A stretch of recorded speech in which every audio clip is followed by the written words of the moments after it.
గౌరవ దేశ ప్రధాని నరేంద్ర మోడీ గారు, గౌరవ రాష్ట్ర ముఖ్యమంత్రి వర్యులు నారా చంద్రబాబు నాయుడు గారు సంకల్పించిన వికసిత భారత్ 2047 స్వర్ణాంధ్ర 2047 లక్ష్య సాధనలో భాగంగా కేంద్ర రాష్ట్ర ప్రభుత్వాలు అమలు చేస్తున్న ప్రయోజిత పథకాల లబ్ధిని అర్హులైన లబ్ధిదారులకు అందేలా అధికారులు కృషి చేయాలని రాష్ట్ర 20 సూత్రాల అమలు చైర్మన్ లంకా దినకరన్ గారు కోరారు. మంగళవారం ఉదయం కలెక్టరేట్లోని సమావేశ మందిరంలో రాష్ట్ర 20 సూత్రాల అమలు చైర్మన్ లంకా దినకరన్ అధికారులతో సమావేశమై కేంద్ర రాష్ట్ర ప్రభుత్వాలు అమలు చేస్తున్న పథకాల తీరు, మౌలిక సదుపాయాలు కల్పనపై సమీక్ష సమావేశం నిర్వహించారు. ఈ సందర్భంగా ఆయన మాట్లాడుతూ జిల్లాలో త్రాగు సాగు నీటి సమస్యలతో పాటు ఫ్లోరైడ్ సమస్య అధికంగా ఉందని, ఫ్లోరైడ్ పీడిత జిల్లాల్లో ప్రకాశం జిల్లా ఒకటని అన్నారు. ఈరోజు మన జిల్లాకు త్రాగునీరు మరియు ఫ్లోరైడ్ ప్రభావిత ప్రాంతాల్లో సహాయం చేయడానికి మన రాష్ట్ర ముఖ్యమంత్రి వర్యులు నారా చంద్రబాబు నాయుడు గారు మానసిక పుత్రిక P4 స్ఫూర్తితో కొన్ని కేంద్ర ప్రభుత్వ మరియు ప్రైవేటు వ్యాపార మరియు సేవా సంస్థలను తీసుకురావడం జరిగిందన్నారు.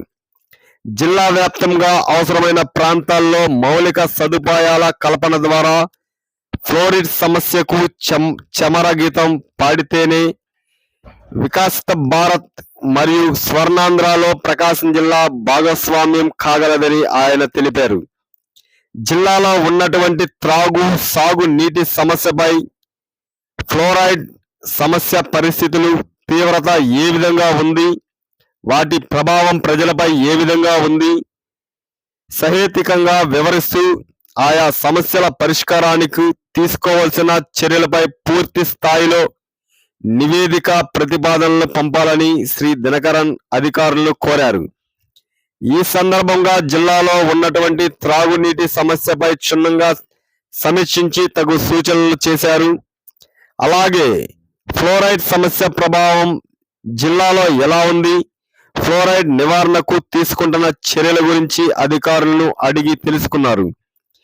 జిల్లాలో ఫ్లోరైడ్ సమస్య నివారణకు రక్షణ మంచినీటి ప్లాంట్ ఏర్పాటుకు, డయాలసిస్ సెంటర్ ఏర్పాటుకు సామాజిక బాధ్యతతో కేంద్ర ప్రభుత్వ మరియు ప్రైవేటు వ్యాపార మరియు సేవా సంస్థలు ముందుకు వస్తారని, కావున అధికారులు 2047 విజన్ ప్లాన్ ను దృష్టిలో ఉంచుకొని సంబంధిత సమస్యల పరిష్కారానికి తీసుకోవాల్సిన చర్యలపై పూర్తి స్థాయిలో నివేదికలు సమర్పించాలన్నారు. ఈ సమీక్ష సమావేశంలో RWS SE Shri Balashankar Rao, DWAMA PD Joseph Kumar, irrigation SE Shrimati Varalakshmi, పశు సంవర్ధక శాఖ JD doctor Baby Rani, DCHS doctor Srinivas Naik, DCSO Shrimati Padmavathi, ground water DD Shri Vidyasagar, power grid ప్రతినిధి శ్రీ MN రావు, జయప్రద ఫౌండేషన్, వినాస్ ఫౌండేషన్ ప్రతినిధులు శ్రీ రఘురాం, ఇండోసెల్, లారస్ ఫార్మా కంపెనీ ప్రతినిధులు తదితరులు పాల్గొన్నారు. కేంద్ర ప్రభుత్వం నుంచి జనవరిలో ఒక నివేదిక చూసిన తర్వాత దేశంలోనే 11వ అతి ఎక్కువగా ఫ్లోరైడ్ సమస్య ఇబ్బందులను ఎదుర్కొంటున్నటువంటి జిల్లాగా, దేశంలోనే 11వ జిల్లాగా ఈ యొక్క జిల్లాని కేంద్ర ప్రభుత్వం ఐడెంటిఫై చేయటం దృష్టి సహజంగానే ఈ మన జిల్లా మీద పట్టడం, ఎక్కడెక్కడ ఈ యొక్క ప్రభావం ఉంది, వాటి యొక్క తాలూకు సమస్యలు ఏ విధంగా ఉన్నాయి, వాటిని ప్రస్తుతం ఏ విధంగా యంత్రాంగం వాటికి సంబంధించినటువంటి అంశాల్లో ముందుకెళ్తుంది, ఏ చర్యలు తీసుకుంటే పరిస్థితుల్ని మెరుగుపరచవచ్చు అనేటటువంటి అంశం మీద దృష్టి పెట్టడం. ఏదైతే ముఖ్యమంత్రి చంద్రబాబు నాయుడు గారు P4 ఏదైతే ప్రజలని భాగస్వామ్యం చేస్తూ కార్పొరేట్ సంస్థలు ఎవరైతే ఉన్నారో వారి యొక్క సహాయ సహకారంతో ప్రజల్ని భాగస్వామ్యం చేస్తూ పేదరికం, అదేవిధంగా వివిధ రకాల ఇబ్బందులను ఎదుర్కొంటున్నటువంటి ప్రజలకి అండగా నిలబడాలి అనేటటువంటి ఉద్దేశాన్ని జాడుతూ P4 కార్యక్రమాన్ని వారు ప్రారంభించారు. ఆ స్ఫూర్తిలో భాగంగానే ముఖ్యంగా కొన్ని కంపెనీలని, అలాగే NGOలని, అదేవిధంగా ప్రభుత్వ రంగ సంస్థలకు సంబంధించిన వారి దగ్గర నుంచి కూడా హామీ తీసుకోవటం జరిగింది.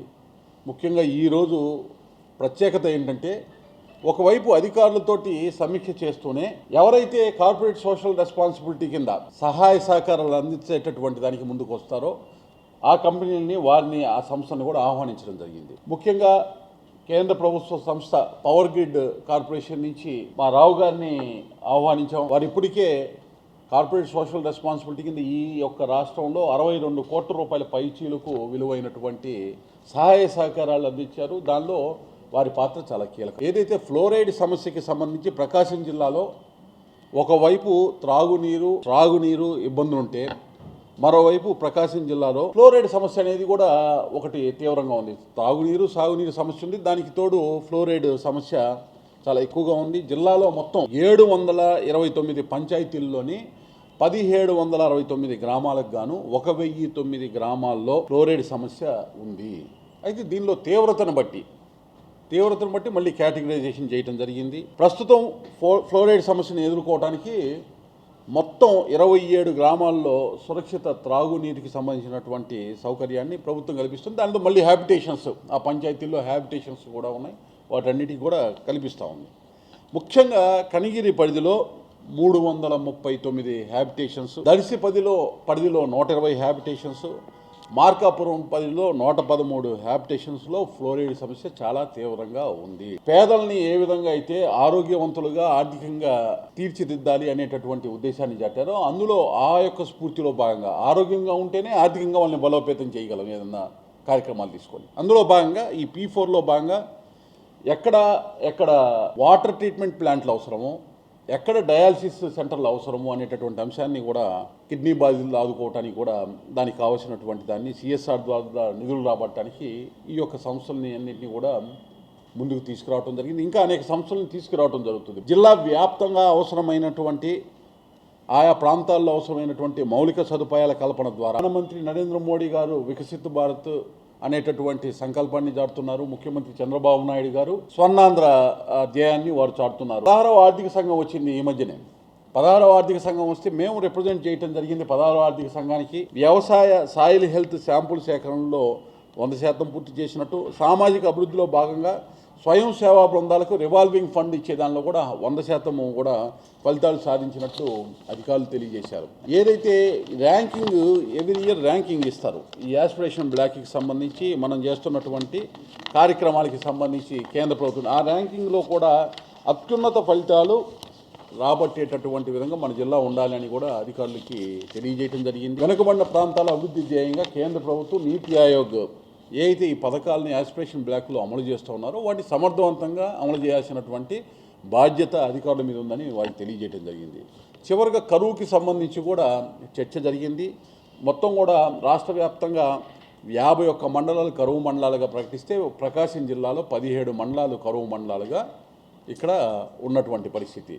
ఈ 17లో 11 అతి తీవ్రమైనటువంటి కరువు ప్రభావం ఉన్నాయి. ఒక 6 కరువు ఛాయలు ఉన్నటువంటి పరిస్థితిలో ప్రకాశం జిల్లాలో ఉన్నాయనేటటువంటి అంశాన్ని కూడా అధికారులు రాష్ట్ర ప్రభుత్వం వాటికి సంబంధించి కేంద్రం నుంచి కూడా నోటిఫికేషన్కి జీవో ద్వారా పంపించడం జరిగిందని చెప్పడం జరిగింది. జిల్లాలో పొల్లల చెరువు, దొనకొండ, కుడిచేడు, మర్రిపూడి, ఖమ్మం, తర్లపాడు, పెద్దారవీడు, సొంతనూతులపాడు, ఒంగోలు, వెలిగండ్ల, బేస్తవారిపేట అతి తీవ్ర కరువు ఉన్నటువంటి మండలాలుగా, కొనకనమిట్ల, మార్కాపురము, చీమకుర్తి, సిఎస్పురము, పామూరు, రాచర్ల మండలాలు కరువు ఛాయలో ఉన్నటువంటి పరిస్థితి. వీటి మీద ప్రత్యేక దృష్టి సారించి అక్కడ నీటి వనరులు ఏ విధంగా ప్రజలకి అలాగే లైవ్ స్టాక్ కూడా మూగజీవాలకు కూడా నీటి వనరులు అందేటటువంటి విధంగా చర్యలు తీసుకోవాలని చెప్పడం జరిగింది. కరువు కారణాలు కూడా అధికారులు తెలియజేశారు వారు ఇచ్చిన నివేదికలో. అయినా సాగునీరుకు సంబంధించి ఎక్కువగా ఆధారపడుతున్నటువంటి మండలాలు ఉండటం వల్ల 12 మండలాల్లో 93 గ్రామాలలో జలాలు బాగా అడుగంటిపోయినటువంటి పరిస్థితి. అందులో ఇందాక అధికారులు చెప్పారు దాదాపు ఒక 58 గ్రామాల్లో వోల్టా చట్టం ప్రకారం ఏ విధంగా కూడా అక్కడ భూగర్భ జలాలను వినియోగించుకోవటం నిషేధించినటువంటి పరిస్థితి. ఒకటి జల్ జీవన్ మిషన్ ఏదైతే ఉందో దాని ద్వారా సస్టైనబుల్ దీర్ఘకాలిక నీటి వనరుల లభ్యత ద్వారా ముఖ్యంగా వెలుగొండని పూర్తి చేసుకోవటం, దాని ద్వారా పరిష్కారం. అలాగే రామతీర్థం నుంచి తీసుకునేటటువంటి వాటర్ పైప్ లైన్స్ కొన్ని ఇబ్బందులు ఉన్నాయన్నారు. దాదాపు ఒక 89 కోట్ల ఎస్టిమేషన్తో అవి పూర్తి చేస్తే కానీ కనిగిరి ఆ చుట్టుపక్కల ప్రాంతాలకి ఇబ్బంది లేకుండా వాటర్ వచ్చేటటువంటి పరిస్థితి లేదన్నారు. ఈ అంశాన్ని కూడా ప్రభుత్వం దృష్టికి తీసుకెళ్ళడం జరుగుతుందని తెలియజేయడం జరిగింది. వెలుగొండ పూర్తితో పశ్చిమ ప్రకాశం జిల్లాలో కరువుతో పాటు ఫ్లోరైడ్ సమస్యకి మనము చరమగీతం పాడి కిడ్నీ వ్యాధి బాధితుల సమస్యను పరిష్కరించుకోవడానికి అవకాశం ఉంటుంది. ఈ లోపల ఇప్పుడు ఉన్నటువంటి ఇబ్బందులను అధిగమించడానికి ఈ సిఎస్ఆర్ నిధుల ద్వారా కంపెనీలని, సేవా సంస్థలను అన్నింటినీ కూడా ఇన్వాల్వ్ చేయాలనేటటువంటి నిర్ణయం తీసుకోవడం జరిగింది. ఈరోజు సమీక్షకు సంబంధించి ముఖ్యమైనటువంటి అంశాలు ఇవి. అయితే చివరిగా అత్యంత ముఖ్యమైనటువంటిది 2 మే 2025న గౌరవ ప్రధాని నరేంద్ర మోడీ గారు అమరావతికి విచ్చేస్తున్నారు. ముఖ్యమంత్రి చంద్రబాబు నాయుడు గారు వారి నేతృత్వంలో ఏదైతే అమరావతి రాజధాని నిర్మాణానికి సంబంధించి 1,00,000 కోట్ల రూపాయల వరకు ప్రారంభ పనులకి సంబంధించి శంకుస్థాపనకి గౌరవ ప్రధాని నరేంద్ర మోడీ గారు వస్తున్నారు.